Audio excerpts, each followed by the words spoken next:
오늘은 순직해병 사건과 관련해 이명현 특검팀의 수사를 받고 있는 임성근 전 해병대 1사단장의 최근 발언을 다뤄보겠습니다. 그러면서도 구명 로비에 대한 증거인멸 정황이 포착된 소식도 함께 전해보겠습니다. 먼저 순직해병 사건 내용을 다룰게요. 이 사건 정말 많은 논란을 낳고 있죠. 임 전 사단장이 어제 19일 특검 사무실에 출석하면서 한 말, 그리고 그 속에 담긴 의미를 하나씩 짚어보려고 합니다. 먼저 임 전 사단장은 최 상병의 순직 사건에 대해 도의적 책임을 통감한다고 했습니다. 심지어 최 상병과 유가족에게 뭐라 드릴 말씀이 없을 정도로 죄송하다며 감정적으로도 깊은 유감을 표했어요. 여기까지만 보면 진심으로 책임을 느끼고 반성하는 모습처럼 들릴 수 있죠. 하지만 바로 뒤에 이어진 말이 문제입니다. 그는 도의적 책임과 법적 책임은 구별되어야 한다고 선을 그었어요. 이 말, 쉽게 말해 마음으로는 미안하지만 법적으로는 책임질 일 없다는 뜻으로 들립니다. 여러분, 이게 과연 진정한 사과로 보이시나요? 임 전 사단장은 또 이 사건이 역사상 가장 긴 수사라고 언급했는데 이 표현도 좀 걸립니다. 수사가 길어진 게 마치 본인에게 부당한 대우인 것처럼 들릴 여지가 있거든요. 하지만 생각해보세요. 이 사건은 해병대원이 임무 중 목숨을 잃은 중대한 사안입니다. 철저히 파헤쳐야 하는 게 당연하지 않나요? 수사기간이 길다고 불만을 내비치기 전에 왜 이런 비극이 일어났는지, 그 책임은 누구에게 있는지 명확히 밝히는 게 먼저 아닐까요? 그리고 진술 거부권 얘기도 빠질 수 없죠. 임 전 사단장은 특검에서 무려 400번 가까이 진술을 거부했다고 해요. 그러면서 같은 질문을 수도 없이 해서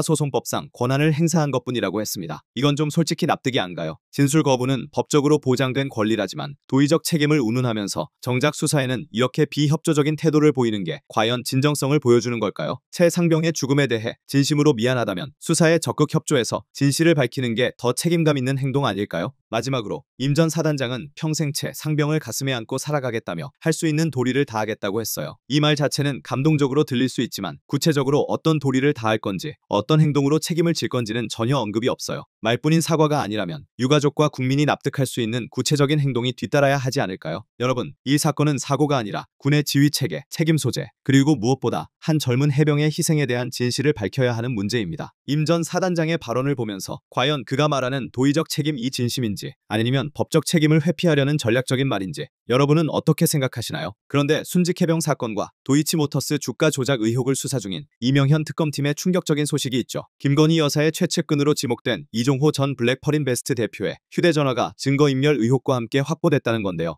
이 사건의 전말을 하나씩 파헤쳐 보겠습니다. 먼저 사건의 핵심부터 짚어보죠. 특검팀은 이종호 전 대표와 그의 측근 A씨가 지난 7월 15일 서울 잠원 한강공원 근처에서 이 전 대표의 휴대전화를 부순 뒤 버렸다는 사실을 확인했어요. 이게 왜 중요하냐면 이 일이 특검팀이 이 전 대표의 자택을 압수수색한 지 불과 닷새 만에 벌어졌기 때문입니다. 타이밍이 너무 절묘하지 않나요? 수사가 본격적으로 시작되자마자 휴대전화를 없애려 했다는 점에서 뭔가 감추고 싶은 게 있었던 게 아닌가 하는 의심이 강하게 듭니다. 특검팀은 A씨를 증거인멸 혐의로 조사하면서 중요한 진술을 얻어냈어요. A씨는 이종호 전 대표가 배우자, 즉 김건희 여사가 휴대전화를 버리라고 지시했다고 말했다고 해요. 그러면서 A씨는 개인정보 보호 때문에 부숴서 버린 것이라며 증거인멸 의도는 없었다고 주장했죠. 여러분, 이 주장 어떻게 보이시나요? 개인정보를 지키려면 초기화하거나 안전하게 보관하면 될 텐데 굳이 한강공원 근처에서 부숴서 버려야 했을까요? 이건 상식적으로 이해하기 어려운 변명입니다. 특검팀은 현장 CCTV를 통해 증거인멸 상황을 구체적으로 파악했고 이들이 부순 휴대전화를 회수해 지금 포렌식 분석 중이에요. 이 휴대전화는 2018년 전후 출시된 모델로 이 전 대표가 2022에서 2023년에 사용했던 것으로 보인다고 해요. 이 시기는 도이치모터스 주가 조작 수사와 재판, 그리고 순직해병 사건이 겹치는 시기죠. 즉, 이 휴대전화에는 김건희 여사, 임성근 전 해병대 1사단장 등 주요 인물들과의 연락 내역이 남아있을 가능성이 높습니다. 만약 포렌식에서 결정적인 증거가 나온다면 이 사건은 완전히 새로운 국면으로 들어갈 거예요. 이제 좀 더 깊게 들어가 봅시다. 이종호 전 대표는 순직해병 사건에서 임성근 전 사단장의 구명 로비 의혹의 중심 인물로 지목되고 있죠. 특검팀은 이 전 대표가 김건희 여사와의 친분을 활용해 임 전 사단장을 혐의자 명단에서 빼줬다는 의혹을 조사 중이에요. 심지어 그는 멋쟁해병 단체 대화방에도 참여했던 인물로 알려져 있죠. 여기에 더해 도이치모터스 주가 조작 사건에서는 김건희 여사의 계좌를 관리한 핵심 인물로 꼽히고요. 그런데 이 전 대표는 김건희 여사와의 친분을 부인하고 있대요. 이게 과연 믿을 만한 주장일까요? 여러 사건의 중심에 있는 인물이 김 여사와 친분이 없다고 말하는 건 선뜻 납득하기 어렵습니다. 특검팀은 A씨를 증거인멸 혐의로 입건했고 이종호 전 대표에 대해서도 증거인멸 교사 혐의를 검토 중이라고 해요.